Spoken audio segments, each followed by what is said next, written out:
No nii, täna jälle üks selliseid päevi, kus ei oskagi nagu midagi öelda. 5 tundi püüki ja täiesti null.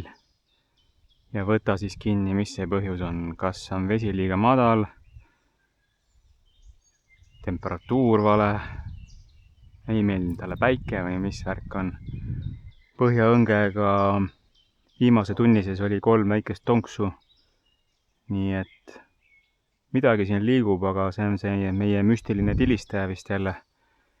Räime asemele panin lõpuotsas kreveti, seda ka keegi ei taha. Lanti absoluutselt mitte. Ainuke lootus on nüüd, et äkki GoProga jäi siin filmides midagi peale, aga selles ka kahtlen, sest kui telefonist vaatasin, siis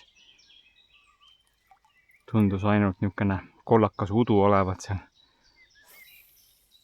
Ühe lõigu peal oli vist põhja näha. Et ma ei tea, kas siis nurk jäi vale või kõrgus, et seda peab siin katsetama muidugi. Võimalik, et mul oli isegi täna tahvelarvuti kaasas töö jaoks, aga järgmine kord peab sellega GoPro ära siduma ja siis sealt ekraani pealt on paremini näha. Vot sellised lood siis täna, nii et suht mõttetu päev, ma ei tea, kas see video nüüd läheb üles või mitte. Sõltub sellest, kas GoProga jäi mõni kalaka peale või mitte. Vot sellised lood, aga igaks juhuks ütlen, et aitäh sulle vaatamast. Kui raatsid, pane like ja subscribe või pöial alla. Tule ikka tagasi ja näeme järgmine kord. Tšau!